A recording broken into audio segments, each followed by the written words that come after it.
जिस सुहानी घड़ी चमका तैबा का चांद, उस दिल अफरोज साथ पे लाखों सलाम। आमदे मुस्तफ़ा मरहबा मरहबा, रहमतुल्लिल आलमीन, खातिमुन नबीयीन, नबी करीम हज़रत मोहम्मद सल्लल्लाहु अलैहि वसल्लम की विलादत का जश्न आज मज़हबी अक़ीदत और एहतराम से मनाया जा रहा है। मुल्क के छोटे बड़े शहरों में तक़ारीब का इनेकाद किया जा रहा है। जश्न ईद मिलादुन नबी के मौके पर दुरूद व सलाम की महफ़िलें, आकाए दो जहां से मोहब्बत का इजहार किया जा रहा है। और है ना, आपको बताएं कि आज का दिन का आगाज़ नमाज फ़जर के बाद वफाकी दारुल हुकूमत में 31 और सूबाई दारुल हुकूमतों में 21 तोपों की सलामी से किया गया है। गली गली करिया करिया बरकी कुमकुमों से सजाया गया है। जगह जगह स्टॉल्स पर कहीं मोए मुबारक का दीदार कराया जा रहा है तो कहीं मस्जिद नबवी और खाना काबा के मॉडल्स रखे गए हैं। शहर के मुख्तलिफ इलाकों में आशिकाने रसूल सल्लल्लाहु अलैहि वसल्लम ने महाफिल मिलाद का इनेकाद किया और रैलियां निकाली। सरकार दो जहां मोहम्मद मुस्तफ़ा सल्लल्लाहु अलैहि वसल्लम की विलादत बासादत ने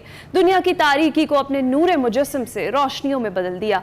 आपकी ज़ात गरामी सूरत में अजमल और सीरत में अकमल है। इस रोए ज़मीन पर दूर दूर तक फैली हुई धरती पर कोई दिन, कोई रात, कोई घड़ी, कोई पल, कोई लम्हा ऐसा नहीं गुजरता जिसमें इंसानियत के सबसे बड़े मोहसिन और मौल्लम अल्लाह ताला के हबीब मोहम्मद अरबी सल्लल्लाहु अलैहि वसल्लम का जिक्र मुबारक ना हो रहा हो। मीनारों से बुलंद होती आवाज़ों में हुजूर अकरम सल्लल्लाहु अलैहि वसल्लम का प्यारा नाम फ़ज़ाओं में इर्ताश पैदा करता है, कानों में रस खोलता और रूह क़ल्ब को गरमाता है, ईमान को ताजगी और हलावत बख्शता।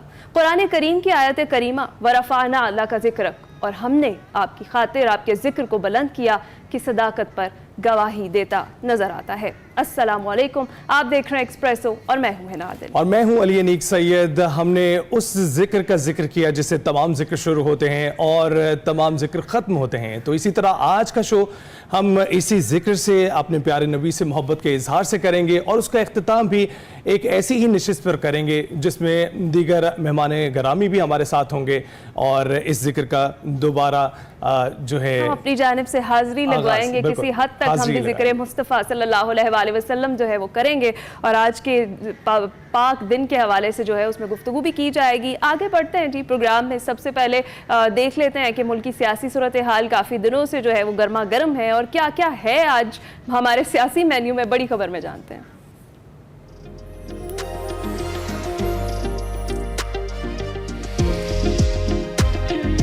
तो जी मुजव्वज़ा आईनी तरमीम, मुलाकातें और मीटिंग्स बेकार हैं। सेनेट और कौमी असम्बली का इजलास गैर मुअय्यना मुद्दत तक मुलतवी कर दिया गया। गुज़िश्ता रोज़ पार्लियामेंट में इज़हार ख्याल करते हुए जो वज़ीर क़ानून है आज़म नज़ीर तारड़, उन्होंने कहा कि ड्राफ्ट तो सब तब सामने लाया जाता है जब बिल ऐवान में पेश किया जाता है। मामला पहले काबीना में जाता है, उसके बाद काबीना की खुसूसी कमेटी उसको जांचती है, काबीना और खुसूसी कमेटी के बाद पार्लियामेंट में बिल आता है और अभी ये बिल मुसव्वदा बनकर काबीना नहीं गया तो उसको ऐवान में कैसे लाया जा सकता है। कानून साज पार्लियामान जो है ये उसका इख्तियार है कि वो आईनी ढांचे के अंदर रहते हुए जो मुनासिब कानून साजी करे वो कानून साजी उसका इख्तियार है। ये बिल मुसा बन के काबीना में नहीं गया। इस ऐवान ने और ऐवान बाला ने बहुत मेहनत करके 18वीं तरमीम पास की जो बिलाशुबा बहुत बड़ा कंट्रीब्यूशन था उस पार्लियामान का, जिसकी वजह से पाकिस्तान आज तक जुड़ा हुआ है। तमाम पार्लियामानी जमातें जो सेनेट में और कौमी असम्बली में हैं उनसे गुफ्तगू का आगाज़ हो चुका है। तुक्के लगाने वाली तनकीद करने की बजाय आप मुस्बत तजावीज़ लेके आए कमेटी में जो हम मुनासिब बात करें। आप भी उस एंगेजमेंट में हमारा साथ दें। हमारा मकसद सिर्फ़ और सिर्फ ये है अदालतों के कॉरिडोर्स में जो लोग रुल गए हैं उनके लिए कुछ करें, अपने लिए बाद में करेंगे। आज़म नज़ीर तारड़ साहब तो कह रहे हैं कि तुक्के मत लगाएं और आप भी तरमीम जो सामने लाना चाहते हैं लेकर आएँ। मुजव्वज़ा आईनी तरमीम बिल पर तहरीक इंसाफ के रहनुमा कहते हैं कि जब ड्राफ्ट ही नहीं है तो बहस किस चीज़ पर करनी है। आईनी तरमीम करना चाहते हैं तो तमाम जमातों से मुशावरत करें। सबसे पहले तो आप मुसव्वदा दे दें, उसको हम देखेंगे, उसके बाद डिस्कस करेंगे। अभी जो मुसव्वदा लीक हुआ के मुताबिक तो कोई भी बंदा इनके साथ एग्री नहीं कर सकता। ये तो जजेस को भी ट्रांसफ़र करेंगे, जजेस को उनकी मर्जी के बगैर कोर्टों में ट्रांसफ़र करेंगे। अगर आप कोई आईनी तरमीम कर रहे थे उस पर सारे लोगों को लोग ऑन बोर्ड लेते हैं, चाहे आपके पास मेजॉरिटी हो भी।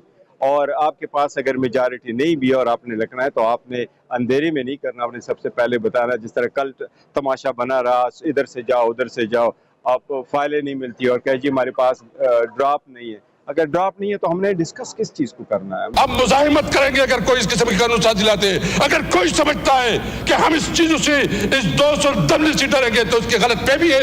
हम लड़ेंगे फिर रास्तों में। याद रखे वल्लाह वल्लाह वल्लाह अल्लाह हाजिर नाजिर, किसी तौर पर आपकी 200 धमकी में नहीं आएंगे। आपने हुकूमती और अपोजिशन लीडर्स की गुफ्तगू तो सुनी, लेकिन उधर सेनेटर फैसल वाडा ने मुजव्वजा आईनी तरमीम पेश न करने पर हुकूमत को निकम्मा और नाअहल करार दे दिया है। आपको तो गवर्नमेंट से ज्यादा वाकफत समझा जा रहा है। बताएंगे इंशाल्लाह, गवर्नमेंट के लोग निकलने वाले उनसे पूछे। लेकिन ये हुकूमत की आप क्या समझते हैं, तरमीम जो हो नहीं सकी, इतना 2 दिन हलचल रही है और फिर क्या नाअहल और निकम्मों से आप यही एक्सपेक्ट कर सकते हैं। दूसरी जानिब बिलावल भुट्टो जरदारी ने आईनी तरमीम से मुतालिक पहले वज़ीर आज़म शहबाज शरीफ से मुलाकात की और फिर मौलाना फजलुर रहमान से मुलाकात के लिए उनके घर पहुंचे, जिसके बाद मीडिया से गुफ्तगू करते हुए पीपल्स पार्टी रहनुमाओं ने कहा कि पीपल्स पार्टी बिल बना रही है या आपके पास कोई सजेशन है, हम आपस में बैठ जाते हैं और उस बिल को क्लियर करते हैं और पार्लियामेंट में बात, सारी जमातों से बात करते हुए, हुकूमत से बात करते हुए हम पार्लियामेंट में ले आएंगे। कल जो स्पेशल कमेटी में जो शाह साहब जिसको हेड करते हैं, मौलाना साहब भी वहाँ तशरीफ रखते थे, बिलावल साहब भी वहाँ तशरीफ रखते थे, जहाँ ये बात हुई कि हम आप मिलके तमाम वो शिकें जिस पे किसी एक को भी एतराज़ है उसको अलग रहे। तो है ना, बिलावल भुट्टो जरदारी राम कर पाएंगे? इस बात पर बात करते हैं। हमारे साथ इस वक्त तज्जियाकार मौजूद हैं आमिर ज़िया साहब।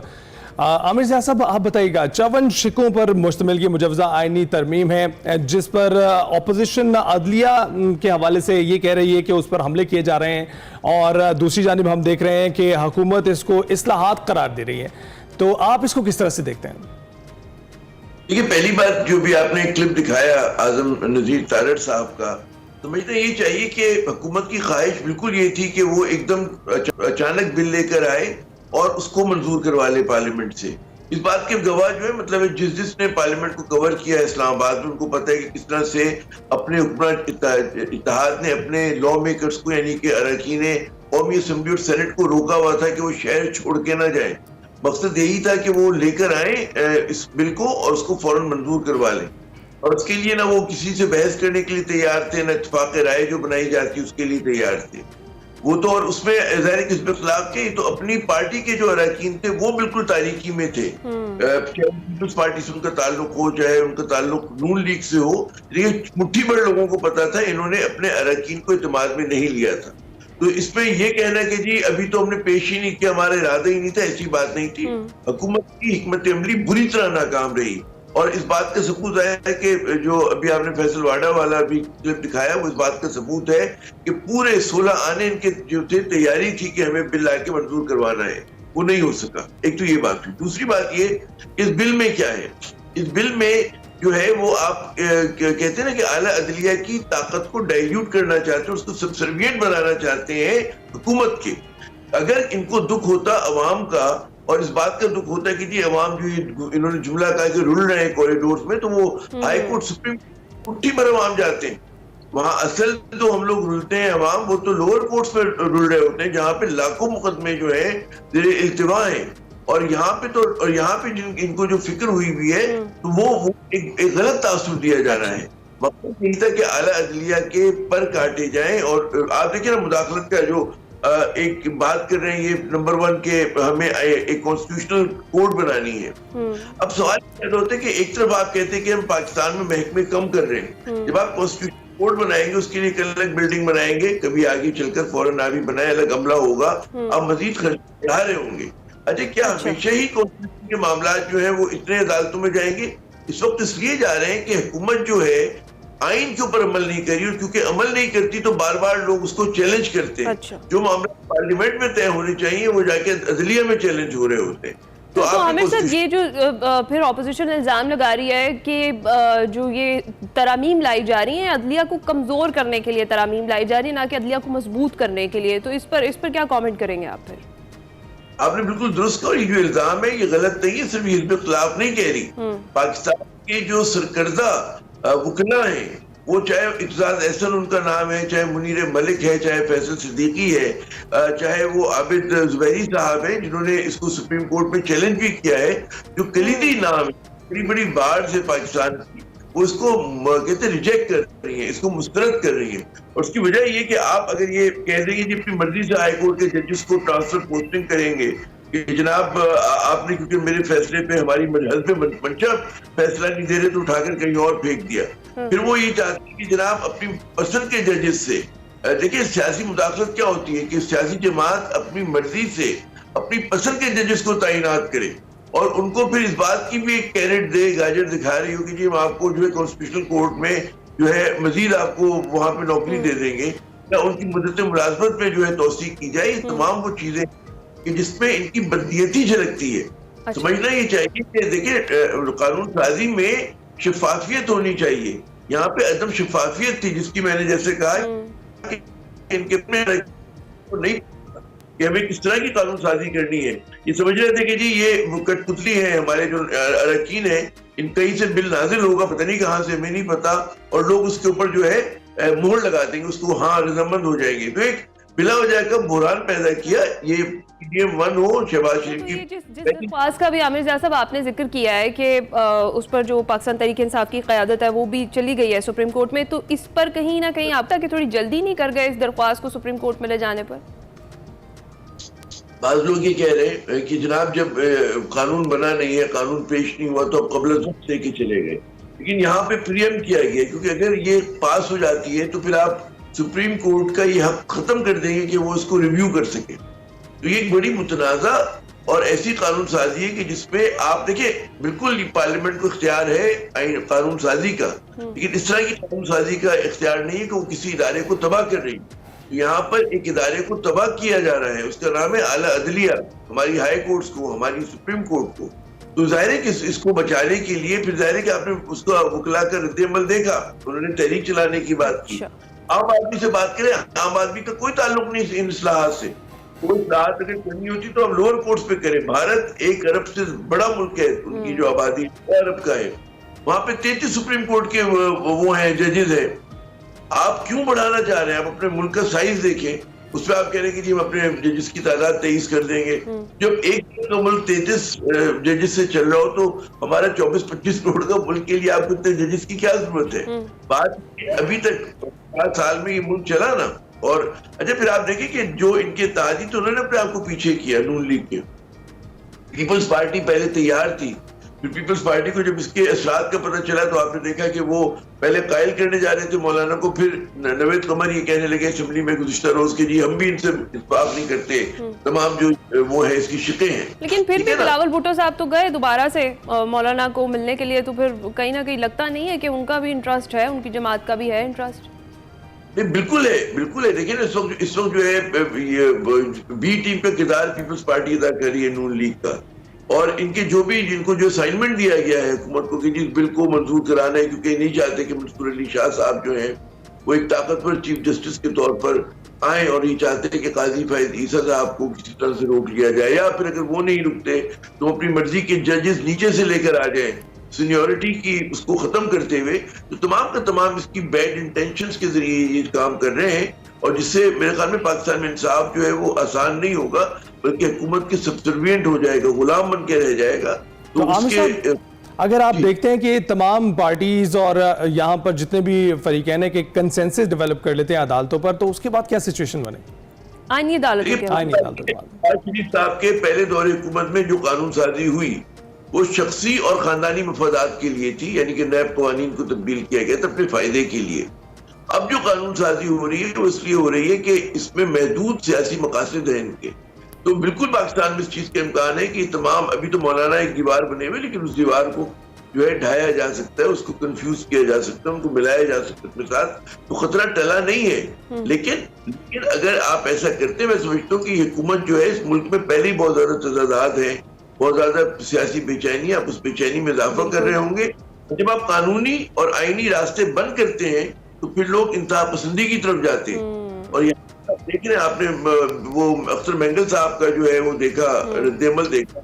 एमक्यूएम बेचारी, अच्छा एमक्यूएम को सीखना चाहिए कि एमक्यूएम की 22 नशिस्तें हैं, ठीक है ना, और 3 उनकी सेनेट में है, ठीक है ना, और के मुकाबले में मौलाना की तो बहुत कम है, 8 है और 5 है गालिबन इनकी सेनेट के अंदर ना, कौमी सेनेट में। जी सॉरी, माफ कीजिएगा, ठीक है ना, तो ये मिला के 13 हुई ना। तो अब इन्होंने ज्यादा अच्छी तरह से अपने आप को खेला, और अब मेरी कल बात हो रही थी इनके जराये से, तो वो भी कहते हैं हमें भी इनकी तमाम उससे इत्तेफाक नहीं है, और हम नहीं समझते कि मिलिट्री कोर्ट्स बननी चाहिए और इख्तियारात जो है वो इस तरह से होने चाहिए। तो इतराज तो सबको है, लेकिन ये लोग दबाव के तहत तो फिर आमिर जाज़ साहब, किसी भी दबाव के तहत, किसी भी प्रेशर के तहत क्या फिर मौलाना जो है वो राजी हो जाएंगे हुकूमत के साथ फिर इन जो तरामीम है इनको करने में? देखिए, जाहिर है कि हुकूमत को 100% तरामीम नहीं मिलेगी, उन्हें इनको डाइल्यूट करना पड़ेगा, इस हद तक डाइल्यूट करना पड़ेगा, ये एक सवाल है। उसमें फिर ये देखना कि वुकला का रद्द-ए-अमल कितना शदीद और कितना तेज आता है। एक तो वुकला पे बहुत बड़ी जिम्मेदारी है, फिर पीटीआई को जो है क्या ये कोई ब्रॉड इत्तेहाद बना सकती है, कोई एक इसके ऊपर बड़ी यूनिटी बना सकती है, ये भी एक सवाल है। तो अभी मतलब है कि खतरा टला नहीं है, गोली कान के पास से गुजरी है हमारे।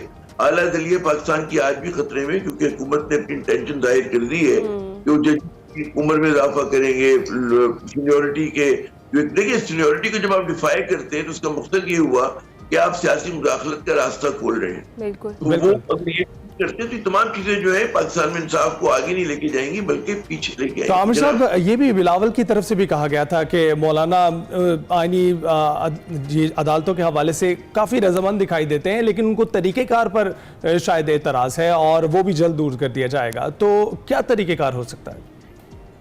देखिए, एक तो ये है कि कुछ शिकों पे जाहिर है कि उनको इतराज है, फिर दूसरी बात ये कि ये बगैर जब मसौदा को इन्होंने दिखाया ही नहीं है अपने इत्तेहादियों को, तो लोग कैसे जो है उसके ऊपर रजामंद होंगे। फिर मौलाना साहब जाहिर कि डील करेंगे, जैसे मेरे ख्याल में आईनी कोर्ट के ऊपर मौलाना इतराज ना करें लेकिन उम्र पे करें, कुछ चीजों पे मौलाना कंसीड कर सकते हैं। लेकिन फिर मैं जब भी अर्ज कर रहा हूँ कि क्योंकि बंदियती पे तो बहुत बड़ी जिम्मेदारी हमारी वकला बरादरी की जाती है कि वो क्या करते हैं, सुप्रीम कोर्ट कैसे रद्द-ए-अमल का इजहार करती है। तो मामला अगर कोर्ट में चला गया और उसको टेकअप कर लेते हैं तो बिल्कुल इस बात का इम्कान है कि वो उसको रद्द कर दें, और इस बात का भी बिल्कुल नजर आ रहा है कि हुकूमत बमुकाबला आला अदलिया आ गई है। तो ये चीज इस मुल्क में जमहूरियत के लिए जो है बुरा शगुन है, और उसकी तमाम तर जिम्मेदारी जो है वो इस हुकूमत पे जाती है कि उन्होंने एक बहुत ही इस तरह से इस चीज को पुश करने की कोशिश की, उससे पाकिस्तान को कोई नेक नामी नहीं हुई है, जमहूरियत मजबूत नहीं हुई है, बल्कि इनकी बदनीयती जो है वो सबके सामने आई। सही है। तो आमिर साहब, जाते जाते क्विकली मैं चाहूंगी जो फैसल वावडा की गुफ्तगू है उस पर तो जरा कमेंट करें। वो जो मैसेज उन्होंने दिया है वो अपनी तरफ से दिया है या फिर कहीं और से उन्होंने नून लीग के लिए जो पैगाम है दिया है, जी का जाना ठहर गया फिर? जी, आपने दुरुस्त कहा, सब लोग यही कह रहे हैं कि फैसल वावडा जो है वो जाहिर है कि एक सोच की नुमाइंदगी करते हैं और उनको कुछ इदारों के करीब समझा जाता है, जैसे माजी में शेख रशीद साहब हुआ करते थे और दीगर लोग कुछ हुआ करते थे। तो आज वो जिम्मेदारी फैसल वावडा साहब को पड़ी है। तो ये जो पैगाम दिया गया है कि ना अहल है और निकम्मी है, तो मेरे ख्याल में सिर्फ फैसल वावडा की तरफ से नहीं है बल्कि कहीं और से भी है। और हुकूमत जो है, कल आप देख रहे थे कि वो शहबाज शरीफ साहब का बॉडी लैंग्वेज देख रहे थे, हुकूमती और अरकान की देख रहे थे, तो कोई मुस्बत नहीं थी, वो बहुत ही उस पर मायूसी झलक रही थी।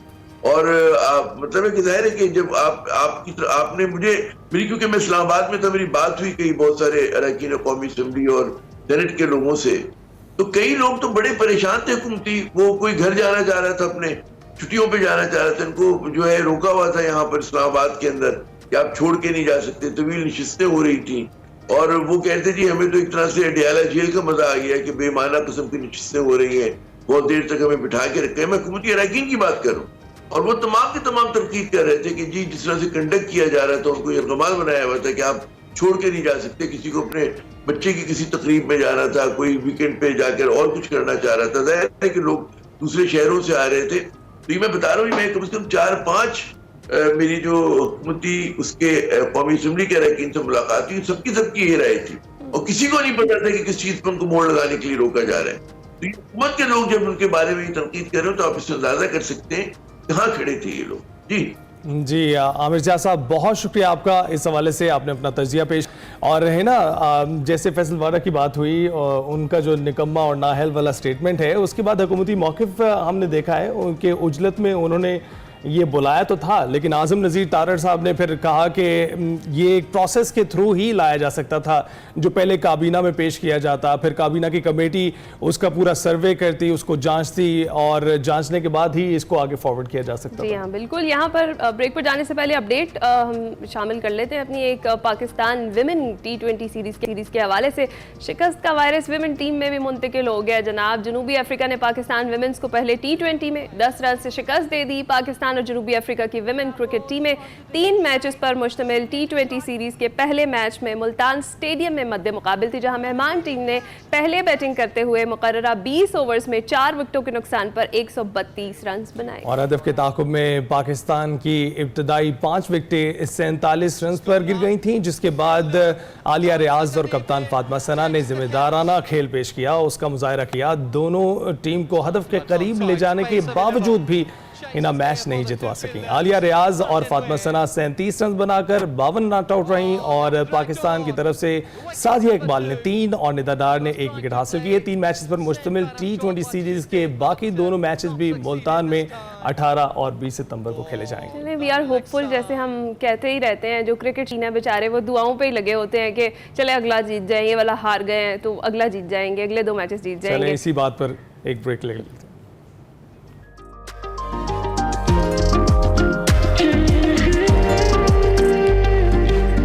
Welcome back to Expresso. है ना, हमारी जो नई पौध है कैसे कैसे कमालात दिखा रहे हैं। कोई आर्टिफिशियल इंटेलिजेंस में आगे जा रहे हैं, डेटा एनालिसिस में आगे जा रहे हैं, और बहुत सी ऐसी फील्ड्स हैं, बहुत सी ऐसी जहतें हैं जिनका हमें मालूम ही नहीं था, जो अब पैदा हुई हैं, उनमें ये बच्चे आगे जा रहे हैं। उसी तरह के एक 15 साल बच्चे से आपकी मुलाकात करवाते हैं जिसने इंसानियत दोस्ती की मिसाल कायम कर दी है और छोटी सी उम्र में एक ऐसा सिक्योरिटी सिस्टम तैयार किया है जो अस्पताल में नौमौलूद बच्चों की हिफाजत को यकीनी बनाता है।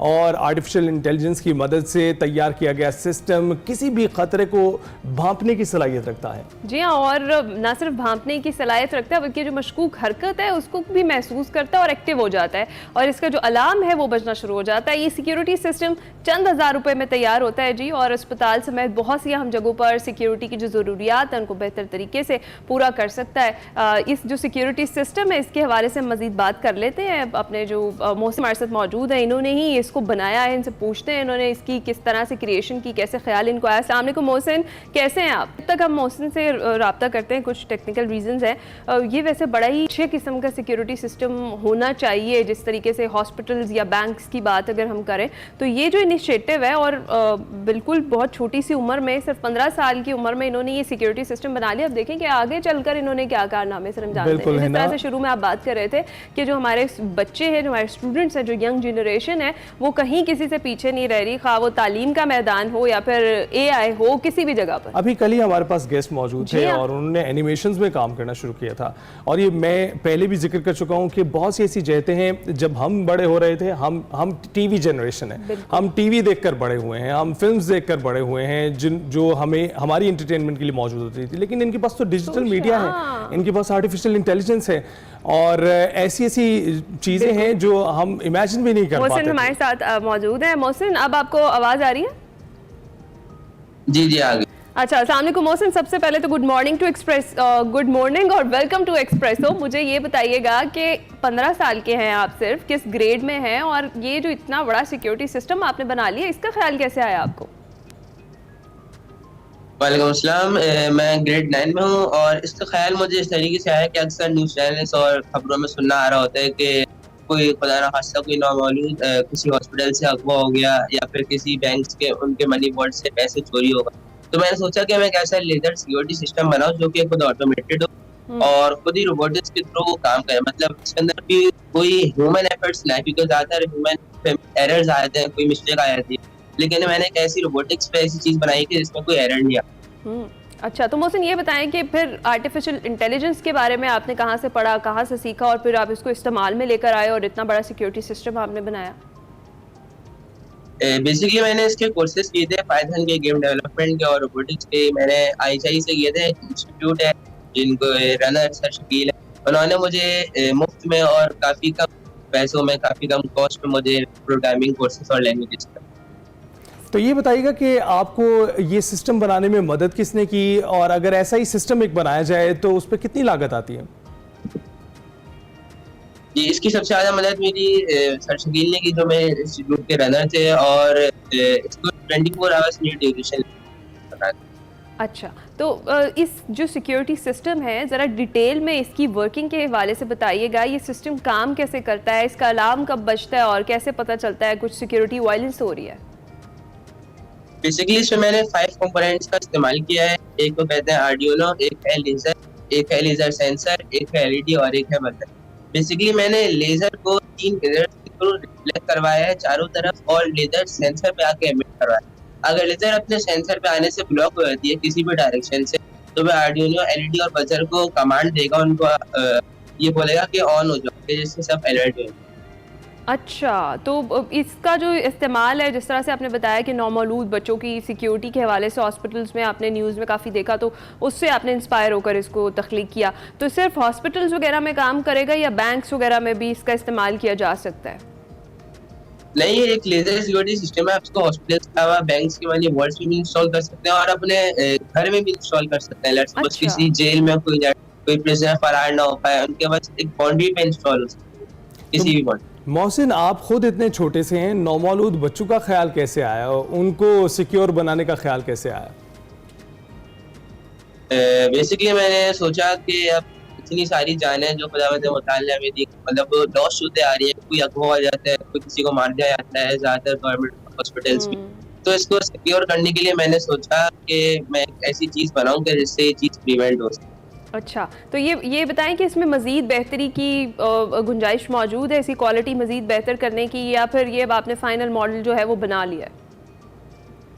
इसमें मैं एक चीज़ सोच रहा हूँ कि एक चीज़ और ऐड कर दूँ उसमें। लेट्स सपोज अगर कोई बाउंड्री वॉल है कि उसके साउथ मतलब ईस्ट वाले हिस्से से कोई डिस्टर्बेंस पेश आती है, तो मैं चाहता हूँ कि सिस्टम में एक ऐसा स्पीकर, एक ऐसा सायरन लगाऊं कि जो बाकायदा पता है कि इस डायरेक्शन से, इस साउथ या इस नॉर्थ से कोई डिस्टर्बेंस है, कोई अंदर दाखिल होने की कोशिश। यानी मॉडिफिकेशन की गुंजाइश अभी रखी हुई है आपने। और ये भी बताइएगा कि स्कूल और घर वालों ने कैसा रिस्पांस दिया? स्कूल और घर वालों का माशाल्लाह से बेहतरीन और अच्छा रिस्पांस है, और उन्होंने मुझे यही बोला कि आप आगे और ऐसे प्रोजेक्ट्स बनाते रहे कि जिससे हमारे पाकिस्तानी सिटीजन्स और रहने वालों की लाइफ लिविंग स्टैंडर्ड में और इजाफा। अच्छा, तो मोहसिन, स्कूल वालों ने आपसे नहीं कहा कि ऐसा ही भाई एक सिक्योरिटी सिस्टम स्कूल के लिए भी आप तैयार करें और उसको यहाँ पर लगाया जाए? जी, अभी तक तो नहीं ला रहा।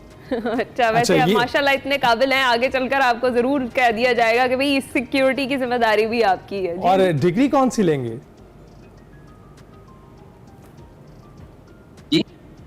मोहसिन, बताइएगा कि डिग्री कौन सी लेने का इरादा है, मुस्तकबिल में क्या प्लान्स हैं आपके? मैं चाहता हूँ कि मैं इंजीनियरिंग फील्ड में जाऊँ और उसके अंदर सॉफ्टवेयर फील्ड में जाऊँ, मतलब सॉफ्टवेयर वाली फील्ड में जाने की कोशिश है मेरी, जिससे मैं रोबोटिक्स और प्रोग्रामिंग लैंग्वेजेस पे काम। भाई बहुत शुक्रिया मोहसिन अली, और गुड लक हमारी तरफ से आपको, और आगे के जो फ्यूचर वेंचर्स है उसके लिए हमें उम्मीद है कि आगे चल के भी आप कोई भी डिग्री ले, आपने एआई में ज़रूर काम करना और वो काम करना जो नज़र आएगा। Thank you so much.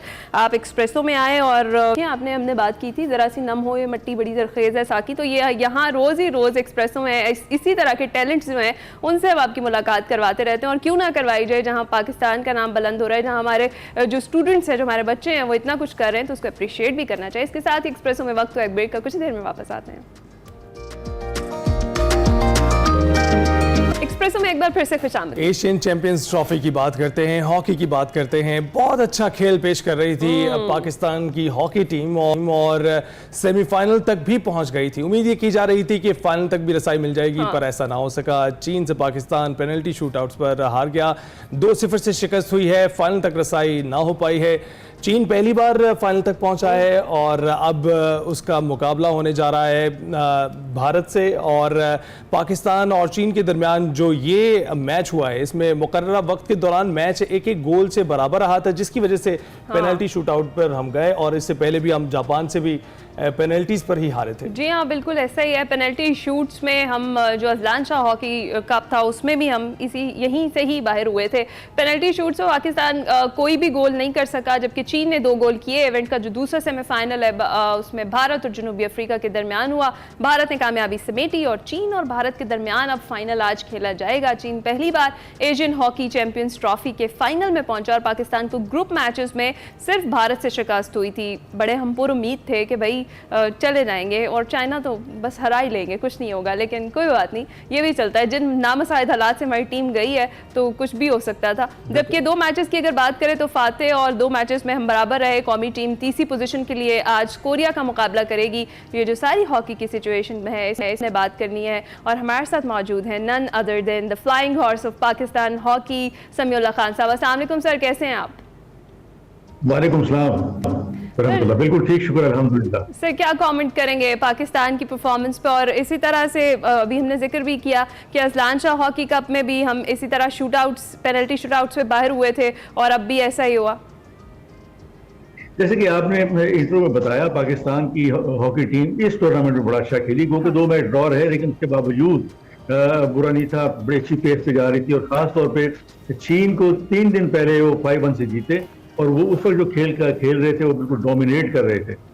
लेकिन जैसे आपने कहा कि अजलान शाह में बिल्कुल पेनल्टी शूट आउट पे ही हम शिकस्त हुई। और अब चीन के गोलकीपर को क्रेडिट दें कल कि उसने बड़ा अच्छा अच्छी स्ट्रेटेजी बनाई, उनके कोच ने, उनके मैनेजर ने, और जो हमारे स्ट्रॉन्ग पॉइंट थे उनको उन्होंने ब्लॉक कर दिया।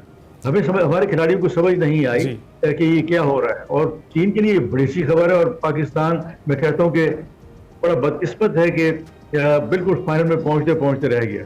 तो उम्मीद है कि आज का टफ होगा, तो इसमें भी मेहनत करनी पड़ेगी इंशाल्लाह इंशाल्लाह। और समीउल्लाह साहब ये बताइएगा कि आपने देखा कि चीन से पहले जो हमारा मुकाबला हुआ था उसमें हमने काफ़ी बड़ी लीड ली थी, 5-1 से मुकाबला हमने जीता था। और इस बार मुकाबला पहले बराबर हुआ, पेनल्टी पे जो ही हम जाते हैं एक खतरा पैदा हो जाता है कि अब मैच हार जाएंगे, और ऐसा ही हुआ कल भी। जी बिल्कुल। अगर पहला इस चीन का मैच मैंने देखा सारा, तो वो गोल क्लासिक गोल थे। क्योंकि वो टीम 20वें नंबर की रैंकिंग पे है, लेकिन जो हमारे खिलाड़ियों ने एक्सीलेंट, लेकिन इसमें समझ नहीं आई उनको। और बजाय इसके कि वो लीड लेते, चीन ने पहले लीड ले ली। तो ये चीजें बड़ी खराब हैं। पाकिस्तान क्योंकि हॉकी काफी दिनों से, काफी सालों से नीचे जा रही, तो ये अच्छा मौका था। अगर फाइनल खेलते तो हुकूमत पाकिस्तान में कुछ करती, प्राइवेट इदारे भी इसमें स्पॉन्सरशिप देते, तो बैड लक। और सोचना चाहिए पाकिस्तान हॉकी फेडरेशन के लोगों को। तो सर इसको सिर्फ बैड लक कहें या फिर कोई बेहतर स्ट्रेटेजी आपको लगता है कि पाकिस्तानी टीम की होनी चाहिए थी या बनाई जानी चाहिए थी? जिस तरह से आपने कहा कि चाइना की स्ट्रेटेजी आपको बड़ी पसंद आई, जितने हमारे प्लस पॉइंट से उनको ब्लॉक किया उन्होंने, तो इसी तरीके से हमारी साइड से भी कोई ऐसी बेहतरीन स्ट्रेटेजी होनी चाहिए थी? आजकल तो बिल्कुल सही फरमानी। आजकल तो हर मैच की स्ट्रेटेजी आप ऑस्ट्रेलिया के खिलाफ करें, जर्मनी के खिलाफ करें, हॉलैंड या किसी भी भारत के खिलाफ करें, तो उस मैच की खास तौर पे कोच मैनेजर स्ट्रेटेजी बताते हैं कि उनका गोलकीपर कैसा है, उनके पेनल्टी फ्लिकर कैसे हैं, उनकी मिड डिफेंस कैसी है। तो जिस तरह पहले खेले थे बड़ा अच्छा। और मुझे उम्मीद है कि ताहिर जमान कोशिश करता कि कभी राइट से अटैक करता, कभी लेफ्ट से, लेकिन वो बिल्कुल सेंटर में खेलते रहे और चीन का मसला हल कर दिया कि वो जैसे गेंद छीनते थे तो वो पोजीशन बना लेते थे, अपनी 2-3 मिनट अपने पास गेंद रखते थे और वो पेस खत्म कर देते थे पाकिस्तान के खिलाड़ियों की। यही एक बड़ा नुकसान हुआ इस मैच में। तो समीउल्लाह साहब, न्यू टेक्निक्स तो अब क्रिकेट में भी आ गई हैं, दीगर जो स्पोर्ट्स हैं उसमें बेहतर से बेहतर उसको बनाने के लिए उसमें भी नई टेक्निक्स हैं, हॉकी में भी हैं। तो क्या हम पुरानी टेक्निक्स पर ही चल रहे हैं? ये तो जबरदस्ती हम हॉकी को मॉडिफाई कर रहे हैं, क्योंकि 15 मिनट का हाफ हो गया। मेरे ज़ाती ख्याल में ये अब हॉकी बड़ी आसान हो गई, लेकिन सुपर फिट चाहिए। जैसे आपने कहा कि पेनल्टी कॉर्नर में हर एक जरूर गोल होना चाहिए, गोलकीपिंग बहुत अच्छी होनी चाहिए, और सबसे अहम इसमें किरदार है वो मिडिल डिफेंस का है। मिडिल डिफेंस को जो इस तरह ट्रेन करें कि जो पीछे भी सपोर्ट करें और फॉरवर्ड लाइन को भी सपोर्ट करें। जब तक ये नहीं होगा तो पाकिस्तान की हॉकी टीम इसी तरह रहेगी। अब भारत को देख लें, उन्होंने इन 10 सालों में इतनी अच्छी टीम बना ली कि वो रैंकिंग में भी 3रे नंबर पे है और अच्छा भी खेल रही है। तो मेहनत करें तो खिलाड़ियों में टैलेंट है। मैं देखता हूँ कि खिलाड़ियों में जान है, खिलाड़ी कुछ कर सकते हैं, करना चाहते हैं। तो अल्लाह करे कोच, मैनेजर और पाकिस्तान हॉकी फेडरेशन इस किस्म की एक प्रोग्राम बनाए कि ग्रूमिंग करें। सही है। जिस तरह से भी आपने कोच का जिक्र किया, तो एक बार फिर से ताहिर ज़मान साहब दोबारा हेड कोच बन गए हैं टीम के। इस फैसले को आप कैसे देखते हैं, और लगता है कि इनके आने के बाद जो पाकिस्तानी हॉकी टीम है दोबारा जो उसका खोया वो मुकाम है वो हासिल कर पाएगी? क्योंकि इस बार माशाल्लाह से हमारे बॉयज़ जो है बड़े चार्ज हैं और बड़ा अच्छा परफॉर्म किया, अगर स्पेसिफिकली हम इसी टूर्नामेंट की बात करें तो। देखिए, कम से कम इसको एक साल के लिए रखें, और जिसको कहते हैं ना कि परफॉर्मेंस ओरिएंटेड होना चाहिए। उसको पता होना चाहिए कि मैं साल रहूंगा, और उन खिलाड़ियों के साथ इंटीमेसी हो, उसकी अंडरस्टैंडिंग हो, जो वो कहे खिलाड़ी वो माने, तो ये हो सकते हैं। एक अच्छा 2 दिन पहले गए तो उनको इतना काम करने का मौका नहीं मिला, लेकिन क्योंकि तजर्बाकार हैं, और मैं कहूँगा कि अदलान शाह से लेके आज तक हमारे खिलाड़ियों में ये एक ख्वाहिश है कि कुछ करें, तो ये एक बड़ी अच्छी बात है। उससे फ़ायदा उठाना चाहिए पाकिस्तान के मैनेजमेंट। बिल्कुल। तो समीला साहब, हम ये देखते हैं कि खिलाड़ियों की जो फिटनेस के बारे में अक्सर तज़किरा रहता है, लेकिन एक मेंटल फिटनेस भी होती है जिसमें ये तय होता है कि हमने जीतना है चाहे जितना भी प्रेशर आ जाए, क्योंकि एक खिलाड़ी का जो मयार है या उसको जांचने का जो मयार है वो यही है कि वो प्रेशर में कैसा खेलता है। तो आपको लगता है कि ये फिजिकल फिटनेस के साथ साथ उनकी मेंटल जो है उसकी ग्रोथ के लिए, मेंटल हेल्थ के लिए भी कुछ करना चाहिए? देखिए, जो वर्ल्ड क्लास खिलाड़ी हैं, चाहे वो किसी भी स्पोर्ट्स के हों, वो सिर्फ ये है कि साइकोलॉजिकल वो बाकियों से अच्छे होते हैं, और उनमें जिसको कहते हैं दिल होता है कि मैं कुछ करूं, तो वही कामयाब होते हैं। चाहे कोई इंडिविजुअल स्पोर्ट्स हो चाहे एज ए टीम हो। आप किसी की भी मिसाल ले लें, तो आपकी बात बिल्कुल ठीक है, खिलाड़ियों में ये है, और इनको ट्रेनिंग भी आजकल यही दी जाती है कि इनकी जो मेंटल और फिजिकल इंड्योरेंस कहें या बढ़ाव कहें, वो इतना अच्छा कर देते हैं कि वो पता नहीं चलता। आप यूरोपियन टीम को देखें, 3 रोलिंग सब्स्टिट्यूट करते हैं और टीम में कहीं भी गैप नजर नहीं आता। वैसे लगता है कि शायद वो पहले मिनट से खेल रहा है। तो ये अब करना पड़ेगा, और हर कोच की जिम्मेदारी बड़ी हो गई, खिलाड़ियों की जिम्मेदारी बड़ी हो गई। मैं फिर वही कहता हूँ कि खिलाड़ियों में इतना शौक है, अब इनको हम किससे लेके जाते हैं? तो अगर थोड़ा सा इनमें मेहनत की जाए तो मुझे लगता है कि 2-3 साल में हम पहले 10 में आ सकते हैं। सही है। तो सर, इसमें फिर फेडरेशन जो है सारी बेहतरी के लिए फिर क्या किरदार अदा कर सकती है, खिलाड़ियों के लिए भी और खेल के लिए भी? एक तो डोमेस्टिक स्ट्रक्चर ठीक करना चाहिए, और अंडर 18 पे जोर देना चाहिए ताकि नंबर ऑफ प्लेयर ज्यादा बढ़े। आजकल बच्चे हॉकी देख रहे हैं और खेलना भी चाहते हैं, तो एक तो उनको मौका मिले, और जो क्लब्स पूरे पाकिस्तान में एक्टिव हैं उनमें इक्विपमेंट्स बांटे जाएं, वहाँ रेप जाए पाकिस्तान हॉकी फेडरेशन का, और ये पोलिटिसाइज नहीं करना चाहिए। अभी हमने 3 खिलाड़ी ड्रॉप किए और उन पर लाइव बैन लगा दिया कि वो लीग खेल रहे हैं। अब खिलाड़ियों के पास जॉब नहीं है, अगर वो लीग खेलने गए हैं, उनकी पहले कमिटमेंट है, तो उनको जाने दें, उनको अगली दफा वार्न करें कि बगैर इजाजत के बिल्कुल न जाएं। तो हम समीउल्लाह खान साहब, आपने इस हवाले से हमें आगाह किया, अपना तज्जिया पेश किया, बहुत शुक्रिया आपका। हम देखते हैं कि हमारी टीम्स जो हैं, चाहे वो क्रिकेट की हो हॉकी की हो, जब भी सेमीफाइनल्स फाइनल्स में पहुंचती हैं तो क्रैक कर जाती हैं, और मुझे ये फील होता है कि उनकी एक मेंटल अपब्रिंगिंग की बहुत ज़रूरत है, क्योंकि आपको साइकोलॉजिकल वारफेयर में भी आगे रहने की ज़रूरत है। आप वहाँ जीतने के लिए उतरे, उसमें फेडरेशन का भी बड़ा इंपॉर्टेंट रोल होता है। इसके साथ एक्सप्रेसो में वक्त एक ब्रेक का, छोटी सी ब्रेक पर जाएंगे, आप कहीं मत जाइएगा।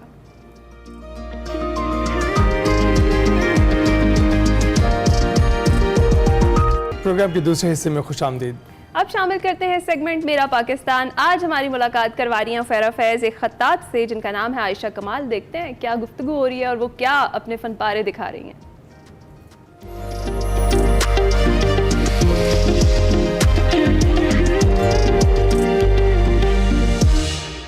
हर इंसान में कोई ना कोई सलाहियत छुपी होती है, बस उसको एक्सप्लोर करने की ज़रूरत होती है। आज का सेगमेंट मेरा पाकिस्तान का तमाम आर्ट लवर्स के लिए बहुत ख़ास है, क्योंकि आज मैं आपकी मुलाकात एक ऐसी कैलीग्राफी आर्टिस्ट से करवाने के लिए आई हूँ जो सिल्वर एंड गोल्ड लीफ के साथ कैलीग्राफी करती हैं कैनवस के ऊपर। तो आइए चलते हैं, आपकी उनसे मुलाकात करवाते हैं और उनके काम के बारे में मज़ीद जानते हैं।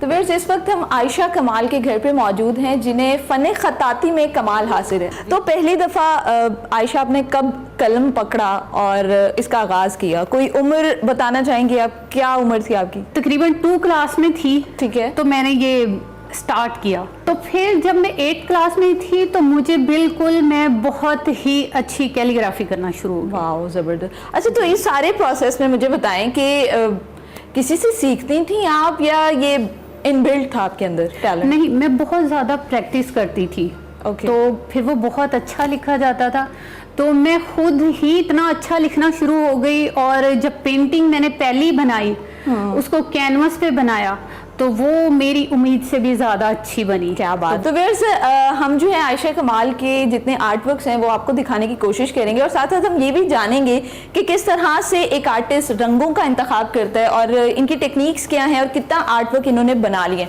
अच्छा, क्लाइंट जब आपको कोई काम देता है, कस्टमाइज काम देता है कि हमें इस कलर में और इस तरह की चीज़ आप बना दें, तो उसके अंदर आप अपनी छाप कैसे छोड़ती हैं कि पता चल जाए देख के कि ये आयशा कमाल ने बनाया? वो तो एक आर्टिस्ट का एक स्टाइल होता है ना कि मैंने इसी खत में पेंटिंग बनानी है, ठीक है, इसी स्टाइल। वो तो अपनी साइज बताएंगे, पेंटिंग का कलर बताएंगे और मुझे सूरत बताएंगे कि हम ये लिखवाना है। तो वैसे इस वक्त मेरे पीछे आप ये खूबसूरत सी पेंटिंग देख रहे हैं, ये आयशा की पेंटिंग है और ये कैनवस का साइज जो है ये काफ़ी बड़ा है। तो आयशा मुझे इसके बारे में बताएं, कितना टाइम लगा आपको इस कैनवस को तैयार करने में? तकरीबन 1 माह लगा, क्योंकि ये काफ़ी बड़ी है और ये मेरी यूएस में एग्जीबिशन है नेक्स्ट मंथ, तो वहाँ के लिए। अच्छा, मुझे ये बताएं कि इसमें कौन सी सूरा आपने लिखी है? इसमें डिफरेंट सूरा लिखी है क्योंकि मेरे पास ज़्यादा स्पेस थी। तो इसमें मैंने अल्लाह ताला के नाम भी लिखे हैं, तो आयतुल कुर्सी भी लिख दी और अलहम्दुल शरीफ भी लिख दी। ठीक है, हम सबको पता है कि आपका जो बैकग्राउंड है वो आर्ट की फील्ड का नहीं है, आप साइकोलॉजिस्ट हैं, तो इस फील्ड में कैसे आना हुआ? और दूसरा ये कि पेरेंट्स जो हैं आपकी फैमिली, उनकी कितनी सपोर्ट थी जब उन्होंने सुना कि हमारी बेटी अपनी फील्ड छोड़ के एक आर्ट की फील्ड में जा रही है? स्टार्ट में तो उनकी कोई सपोर्ट नहीं थी। स्टार्ट में तो वो समझते थे ये हवा में पता नहीं क्या लिखती रहती है, तो पता नहीं इसको क्या हो गया हमारी बेटी को। लेकिन फिर जब उन्होंने देखा कि नहीं ये तो बस हर टाइम ये लिख के खुश होती है, तो फिर उन्होंने थोड़ा मुझे सपोर्ट करना शुरू किया जब मेरी पेंटिंग सेल होने लगी। अच्छा आयशा, ये जो इस वक्त मेरे पीछे पेंटिंग है, मुझे ये बताएं कि जब एक रॉ कैनवस होता है जो बिल्कुल खाली होता है, उससे यहाँ तक का जो सफ़र है, इसमें कितने स्टेजेस होते हैं और किस किस तरह से एक आर्टिस्ट इस चीज़ को लेके चलता है? क्योंकि इसमें लेयरिंग का काफ़ी प्रोसेस होता है कि एक चीज़ को बार बार रंग दिया जाता है, बार बार लिखा जाता है, तो उसके बारे में बताएं। स्टार्ट में तो नहीं समझते थे, लेकिन अब ये होता है कि हम कहते हैं कभी भी हमारी पेंटिंग खराब ना हो। कैनवस को का प्रोसेस ये बहुत ज़्यादा ध्यान रखा जाता है। सबसे पहले कैनवस को जब तैयार किया जाता है वो भी काफ़ी, उसमें काफ़ी चीज़ें होती हैं। किस तरह से होता है वो तैयार? उस पे केमिकल लगते हैं ना, ठीक है, ताकि जो पेंटिंग बने वो कभी ख़राब ना हो। अच्छा आयशा, कौन कौन सी वो इमारतें हैं जहाँ पर आपका काम आवेज़ा है? बहुत सारी हैं। जो सबसे बड़ा प्रोजेक्ट मैंने किया है वो ज़िला कौंसिल साहिवाल का है, जो बहुत बड़ी पेंटिंग्स है। अच्छा आयशा, मुझे ये बताएं कि कितने ममालिक में आपका जो है वो जाना हुआ एग्जीबिशन के हवाले से, अपने काम के हवाले से? पहले तो पूरी दुनिया में एग्जीबिशन तो हो रही थी, मेरा काम ही उधर डिस्प्ले हो रहा था, लेकिन मैं नहीं जा रही थी खुद। सबसे पहले मैं पाकिस्तान एम्बेसी की तरफ से बेलारूस गई। आयशा, इस वक्त मैं चाहूंगी आपसे कि आप मुझे वो जगह दिखाएं जहां पर बैठ के आप ये तमाम तर पेंटिंग्स बनाती हैं। मैं उस एरिया को देखना चाहूंगी और देखना चाहती हूँ कि आप काम करती किस तरह से। जो कुरान की खताती होती है, जिसको हम इस्लामिक कैलीग्राफी भी बोलते हैं, ये वैसे काफ़ी सेंसिटिव होती है क्योंकि इसमें हमें एराब का जो है वो ख़ास ख्याल रखना पड़ता है। ज़ेर ज़बर पेश से पूरा मायने जो है वो तब्दील हो जाता है, तो सेंसिटिव एक जो है वो मरहला है। तो मुझे बताएं कि किस तरह से आप ख्याल रखती हैं अपने काम के दौरान कि कोई गलती ना हो, कि गलती की गुंजाइश ना रहे? बिल्कुल गलती तो हो जाती है, क्योंकि कैनवस पे मैं पेंटिंग बना रही होती हूँ ना, तो इसको एक साइड से शुरू किया बना रही हूँ, उसको मैं बार बार देख रही होती हूँ, ठीक है, तो वो फिर मुझे गलती नजर आ जाती है। अच्छा, आजकल ये जो खताती की फील्ड है, इसमें काफ़ी ज़्यादा यंगस्टर्स जो हैं वो भी आना चाहते हैं, तो मुझे ये बताएं कि क्या वो तरीक़ाकार है या क्या क्या वो स्टेजेस हैं जिस पर चलकर एक आम आदमी जो है वो एक अच्छा खतात बन सकता है? मुश्किल लड़कियों के लिए तो ज़्यादा मुश्किलात आती हैं। अच्छा, वो ठीक है, क्योंकि जो पहले से आर्टिस्ट होते हैं, जिनका कोई नाम होता है, जो मेल आर्टिस्ट होते हैं, वो तो बिल्कुल नहीं चाहते कोई भी लड़की हमसे आगे चली जाए। और जो गैलरीज वाले हैं वो तो बिल्कुल, वो तो कहते हैं कि आर्टिस्ट को सिखाने लग जाते हैं कि आपने ये ऐसे नहीं किया, हालांकि उनका काम है, आर्टिस्ट तो हम है ना, तो वो गलतियां निकालने लग जाते हैं। वो बहुत डिसार्ट करते हैं जो नए आर्टिस्ट होते हैं, हालांकि उनको चाहिए कि जो नए आर्टिस्ट हैं उनको प्रमोट करें, Appreciate उनकी करें। पेंटिंग्स रखें, बिल्कुल ठीक है, लेकिन नहीं। जितनी भी खवातीन आपको देख रही हैं इस वक्त स्क्रीन पर, आप उनको क्या कहना चाहेंगी, क्या मैसेज देना चाहेंगी? और ख़ास तौर पर अगर मैं कैलीग्राफी की बात करूं इस हवाले से। जी बिल्कुल, देखिए लड़कियों को तो इस फील्ड में ज़्यादा आना चाहिए। जैसे कि वो घर में ज़्यादा रहती हैं, उनके पास टाइम ज़्यादा होता है, तो जैसे मैं हूँ, मैंने घर में रह के ये सब काम किया, इतनी प्रैक्टिस की, तो फिर घर वालों ने भी मेरा साथ दिया, तो आज देखें अल्लाह ताला ने कितनी इज्जत दी है। Thank you so much Ayesha for your time, बहुत अच्छा लगा आपसे बात करके। नाज़रीन, आयशा कमाल माशरे के उन तमाम खवातीन के लिए रोल मॉडल हैं जो मनफी तासुरात की वजह से अपने करियर को परसू नहीं कर पाती। उम्मीद करती हूँ कि आपको आज का ये सेगमेंट पसंद आया होगा। मुझे दीजिए इजाज़त और देखते रहिए एक्सप्रेसो। दाई हलीमा ये कहती थी गए गए आज मोहम्मद आए मोरे घर, आज मोहम्मद आए मोरे घर। दाई हलीमा ये कहती थी गए गए आज मोहम्मद आए मोरे घर, आज मोहम्मद आए मोरे घर। मेहंदी लगाऊं गरबा सजाऊं, मेहंदी लगाऊं गरबा सजाऊं, अपने पिया के बल बल जाऊं। जाने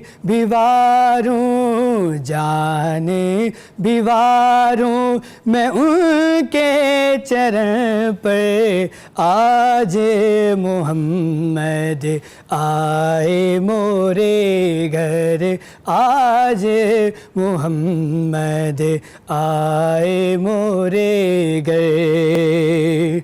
आम नबी का राजी दुलारा,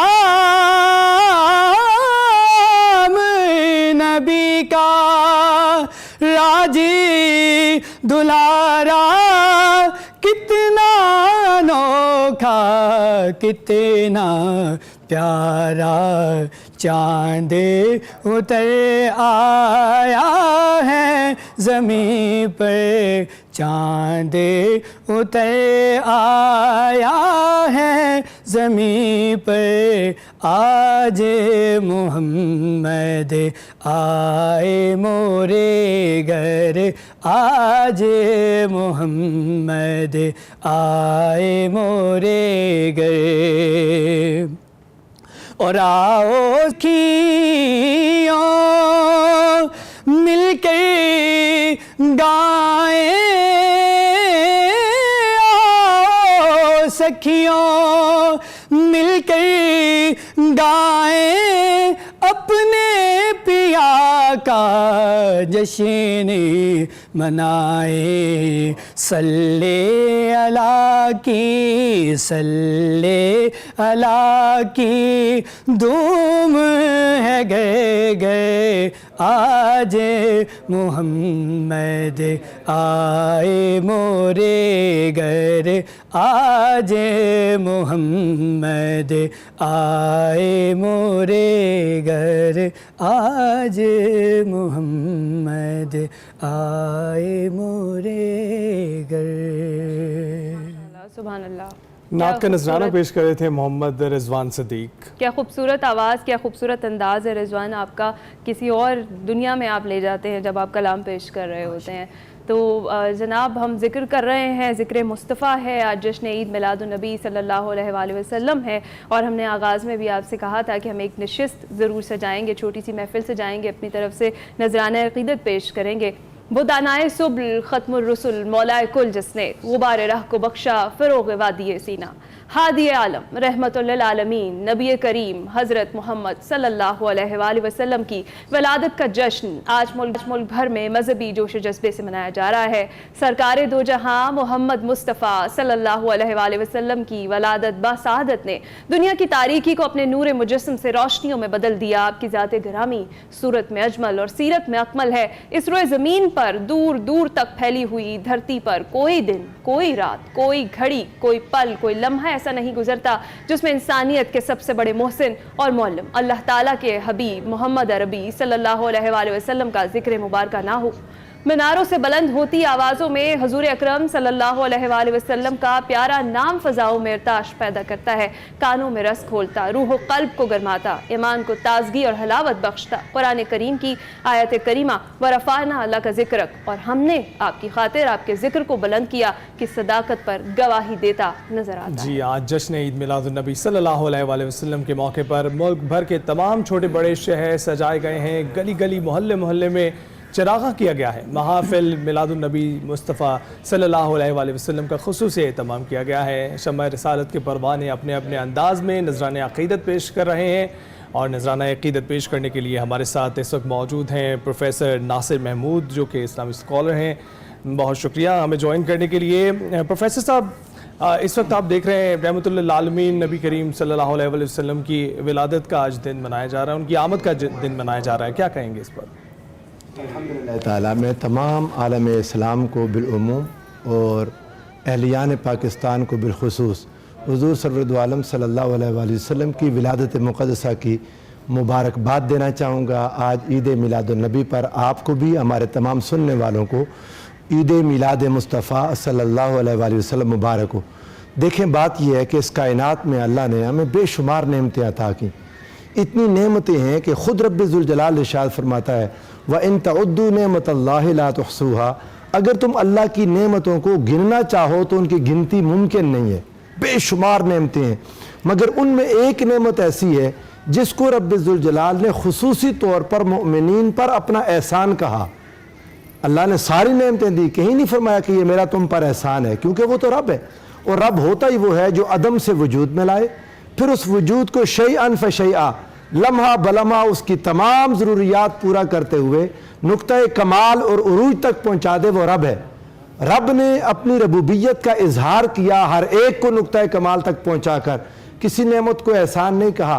एक नेमत मुस्तफ़ा सल्लल्लाहु अलैहि वसल्लम है कि कोई दुनिया की सारी नेमतें मिलकर भी इसके बराबर, तो क्या इसके कोई हज़ारवें दर्जे के बराबर नहीं आ सकती।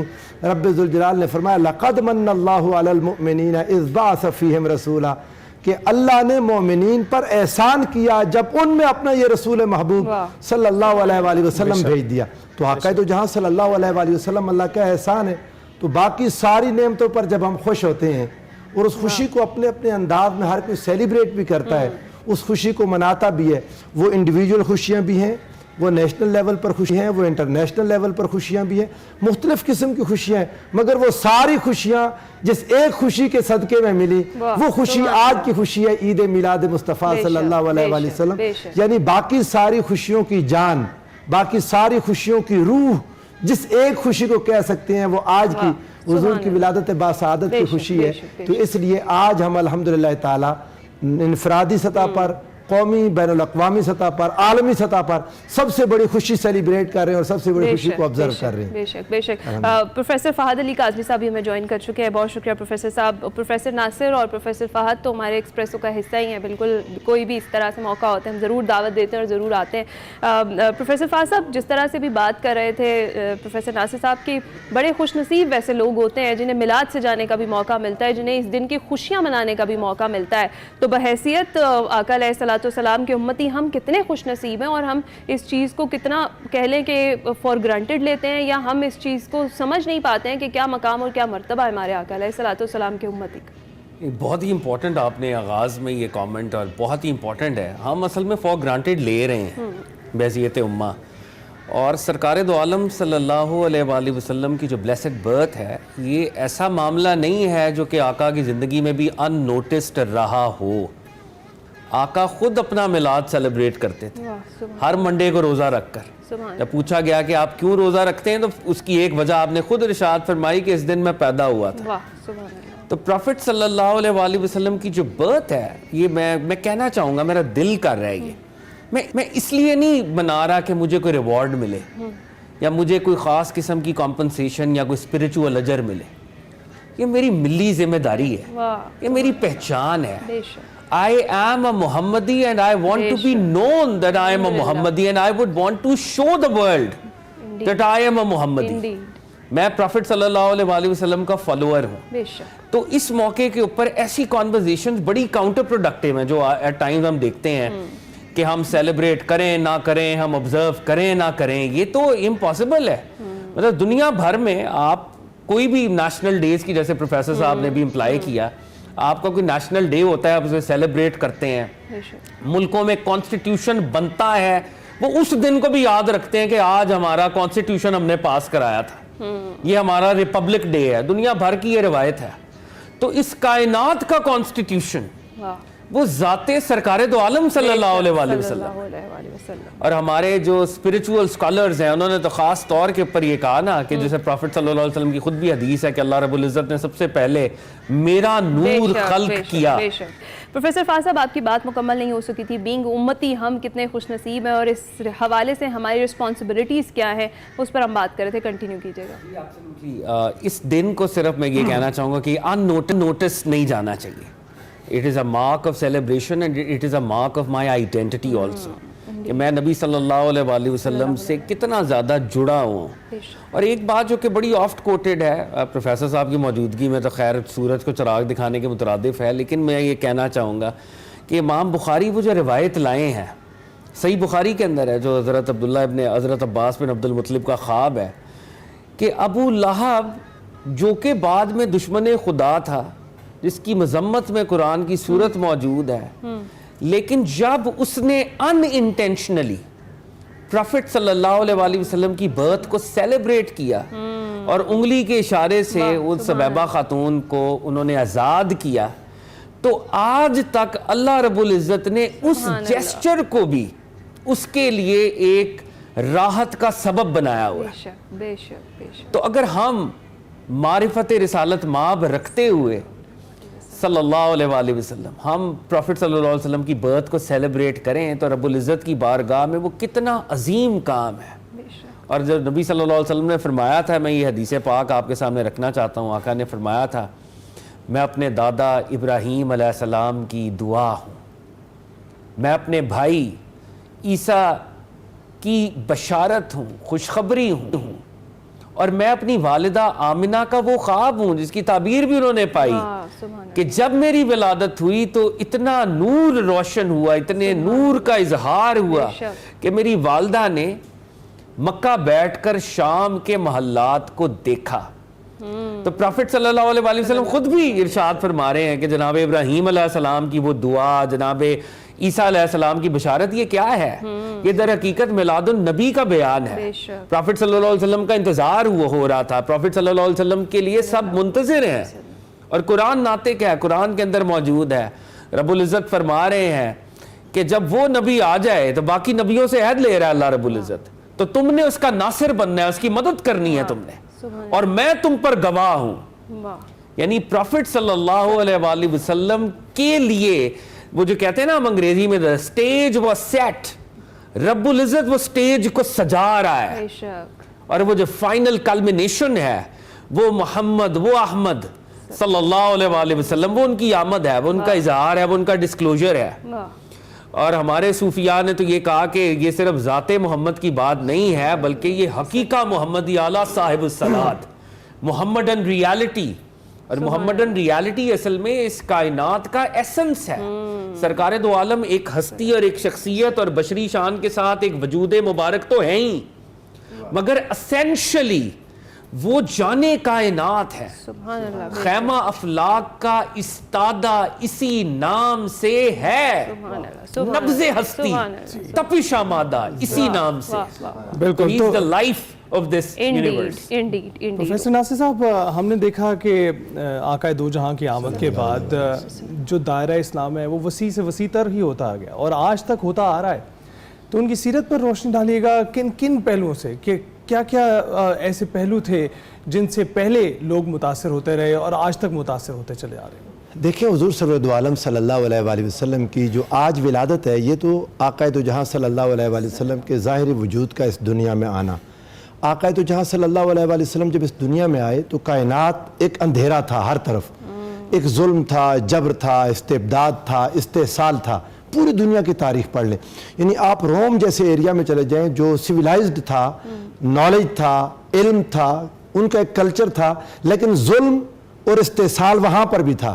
ये हिंदुस्तान, चाइना, अरब पेनिनसुला की तो हम बात सुनते रहते हैं, अमेरिका तक आप चले जाएं, दुनिया एक जबर और इस्तिबदाद के अंदर एक इस तरह घिरी हुई थी कि एक एक शख्स की ज़ाती मिल्कियत बने हुए थे, शख्सियात के ज़ाती कवानीन थे, उनकी ज़ाती ख्वाहिशात पर दुनिया चल रही थी। इंसान गुलाम बना हुआ था और इंसानियत सारी दुनिया में सिसक रही थी, पूरी दुनिया में इंसानियत। कहीं पर बेटी, माँ, बहन, मर्द हज़रात, लोगों ने अपने वालिदैन को बाजार में खड़ा करके बेच दिया। ये हालात आप पूरी तारीख को पढ़ लें, रसूलुल्लाह सल्लल्लाहु अलैहि वसल्लम की विलादत से पहले 571 ईस्वी से पीछे चले जाएं ज़रा। सदियों का एक तवील सफ़र है जिसमें अंधेरा ही अंधेरा है। इंसान अपनी इंसानियत को भूल चुके हैं, इंसानियत खुद इंसानों पर शर्मा रही है। इस हालात में अल्लाह रब्बुल इज़्ज़त ने जब रसूलुल्लाह सल्लल्लाहु अलैहि वसल्लम को भेजा तो एक लाइट, एक नूर, जिसने इंसानियत को इंसानियत आशना कर दिया, जिसने इंसानों को वो मकाम जो खुदा कहता है वलक़द कर्रमना बनी आदम व हमलनाहुम फिल बर्रि वल बहर, अल्लाह रब्बुल इज़्ज़त ने इंसानों को वो इज़्ज़त, वो शरफ, वो तकरीम अता फरमाई कि आज तक दुनिया उस जगह पर फिर नहीं पहुंच पा रही रसूलुल्लाह के रास्ते को छोड़कर। इंसानी हुकूक का चार्टर रसूलुल्लाह सल्लल्लाहु अलैहि वसल्लम ने दिया, गुलामों को हुकूक अल्लाह के रसूल ने अता फरमाए, माँ, बहन, बेटी, बीवी को हुकूक अल्लाह के रसूल ने अता फरमाए। बेसिक ह्यूमन राइट्स की एक एक जुज़ को अगर आप देख लें, एक बड़े लेवल पर आप इंसानी यानी इंसानी हुकूक और तकरीम के जो आइन और चार्टर है, मिसाक मदीना की सूरत में देखें, मुआखात मदीना, ब्रदरहुड ऑफ मदीना की सूरत में देखें, आप देखते चले जाएं रसूलुल्लाह की सीरत को, तो आका अलैहिस्सलाम ने सारे अंधेरों को एक एक करके खत्म किया, जिसका कुरान कहता है वयदउ अन्हुम इसरहुम वल अगलाल अल्लती कानत अलैहिम, लोगों की गर्दनों में गुलामी की जंजीरें, गुलामी के तौक उनके पांव में पड़े हुए, बंदरों, हैवानों से बुरा सलूक सहने वाले इंसान, रसूलुल्लाह सल्लल्लाहु अलैहि वसल्लम ने एक एक जंजीर को उतार कर इंसानों को दुनिया की इमामत का सलीका सिखा दिया। हुज़ूर सल्लल्लाहु अलैहि वसल्लम। अब फिर इसीलिए हम कहते हैं, शाहजी भी बार बार इसी तरफ इशारा कर रहे, इतनी बड़ी नेमत को बंदा सेलिब्रेट ना करे। देखे, मैं आपको एक बात बताता हूँ, अर्ज करता हूँ, मेरा दिल कर रहा है आपके सवाल से थोड़ा सा हट के ये बात, लेकिन मुझे आप इजाजत दें। इतनी बड़ी नेमत के मिलने पर हर इंसान का खुश होना फितरी है, नेचुरल है, दिल में खुशी है। अब उसका इजहार कैसे करना है ये आप खुद डिसाइड कर लें, अपने नॉलेज, अपने मसलक, अपनी सोच, अपनी फिक्र के मुताबिक। लेकिन अगर कोई ये कहे कि मुझे खुशी ही महसूस नहीं हो रही, वो दोबारा से सोचे कि मेरे अंदर क्या कमी है, क्या कसूर है, कि रसूलुल्लाह की आमद जो चरिंद परिंद, दरख्तों, नबातात, शजर, हर एक के लिए आका अलैहिस्सलाम रहमत बनकर आए, इंसानों के लिए रहमत। तो अगर दिल में फीलिंग नहीं है तो ये साइन ऑफ इंटरोगेशन है। यहाँ सवाल है कि फीलिंग क्यों नहीं है। तो फहद, आप इसी चीज को किस तरह से देखते हैं? आज के नौजवान किस तरह से इससे सबक हासिल कर सकते हैं, सीरत नबी से और सुन्नत मोहम्मदी से, किस तरह से वो इसमें मैं ऐड करूंगी कि जिस भी तरीके से खुशियां, जिस तरह से प्रोफेसर साहब ने कहा, सब मना रहे हैं, क्या ये इनफ है? क्या हमें उस हसना को उस तरीके से पढ़ना चाहिए कि हम अपनी ज़ात का हिस्सा बनाएं, उसमें से कुछ जो बरक़ात और फजीलत है वो हम तक पहुंचे? और आज का मुसलमान इस चीज़ से कितना दूर है? आपको क्या लगता है? ये बात बड़ी अहम है। आप दोनों के सवाल कंबाइन करके अगर मैं इसका जवाब देने की कोशिश करूँ, बुनियादी तौर पे सेलिब्रेशन भी ज़रूरी है, हाँ, और इम्प्लीमेंटेशन और असिमिलेशन भी ज़रूरी है।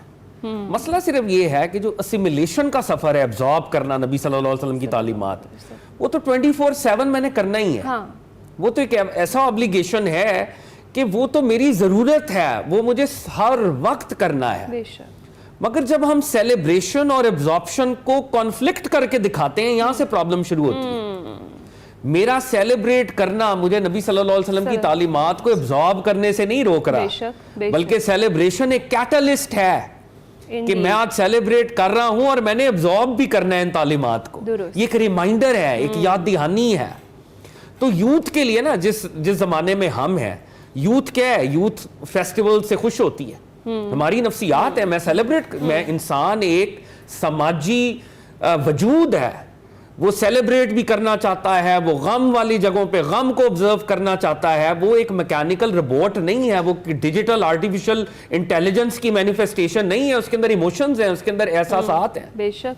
तो जब ऐसे एहसासात हैं, अब मेरे पास चॉइस है कि भाई तुम हैलोवीन को कर लो सेलिब्रेट, या तुम्हें एक मुतबर्रक इंस्टीट्यूशनल सेलिब्रेशन देते हैं जिसमें दरूदो सलाम है, जिसमें जिक्र है, जिसमें कुरान है, जिसमें नात है, जिसमें सरकारे दो आलम के साथ जुड़ने की बात है, तो कौन सा फेस्टिवल लेना चाहोगे? और मुझे बीहैसियत तरबियत अगर मैं करना चाह रहा हूं एक माँ बाप के लेवल के ऊपर, समाज के लेवल के ऊपर, हुकूमत के लेवल के ऊपर, किस फेस्टिवल को मुझे मेन स्ट्रीम करना चाहिए? तो अगर हम यूथ को वाकई प्रॉफिट सल्लल्लाहु अलैहि वसल्लम तक लाना चाहते हैं तो ये फेस्टिवल्स बड़े इंपॉर्टेंट हैं, और इनमें आका की सीरत का बयान जो है वो कनेक्ट जब जिक्र मुस्तफ़ा हो रहा होता है तो बिल्कुल रोकने का दिल नहीं चाह रहा होता, और महफिल में जिस तरह ही जिक्र शुरू होता है तो दिल नहीं चाहता कि बात रुके भी। प्रोफेसर साहब 30 सेकंड्स है, आप भी सम अप कीजिएगा। आज के मुसलमान होने के नाते हमारा इश्क मुस्तफ़ा और हमारी जिम्मेदारी बस सिंपल इज दिस कि हमने रसूलुल्लाह की ज़ात से मोहब्बत करनी है, तालीमात पर अमल करना है। ज़ात की मोहब्बत का इज़हार नात से होता है, आका की याद से होता है, हुजूर के हिजर में रोने से होता है, आका अलैहिस्सलाम के करीब जाने को आपकी तबीयत करे, रसूलुल्लाह की याद में आपका दिल मचले, ये मोहब्बत है। और ये मोहब्बत ज़ात से, आका अलैहिस्सलाम के यानी सरापा से मोहब्बत है, तालीमात पर अमल है। इन दोनों को गड़मड़ नहीं करना चाहिए। तालीमात रसूलुल्लाह की, यानी आका अलैहिस्सलाम अल्लाह के रसूल हैं, ये हुजूर का ओहदा है, उसमें तालीमात हैं, और हुजूर की ज़ात जो सरापा हुस्न है उसके साथ हमने मोहब्बत करनी है। और ये हकीकी मोहब्बत हमें दुनिया की सारी मोहब्बतों से बेजार कर देगी और दुनिया की सारी मोहब्बतों से मुस्तगनी कर देगी। बिल्कुल। और प्रोफेसर साहब आप दोनों, प्रोफेसर साहिबान आप दोनों का बहुत शुक्रिया, और हम इसी बात को आगे बढ़ाते हैं। और जैसा आपने कहा कि नात के ज़रिए आप जिक्र बर्पा करते हैं और उससे अपनी मोहब्बत की अक्कासी होती है, इज़हार किया जाता है किसी भी तरीके से। इसके साथ ही एक्सप्रेसो से हमें इजाज़त दीजिए। हमने कोशिश की कि नजराना अक़ीदत पेश करें, छोटी सी महफिल हमने अपने ताईं सजाई। यकीनन जो प्रोफेसर साहिबान ने गुफ्तगू की है उसमें आपके लिए बहुत सारे लेसन्स भी हैं, बहुत सारी ऐसी चीज़ें हैं जिनको आपने पकड़ के रखना है। एक्सप्रेसो से इजाज़त दीजिए, कल मुलाकात होगी।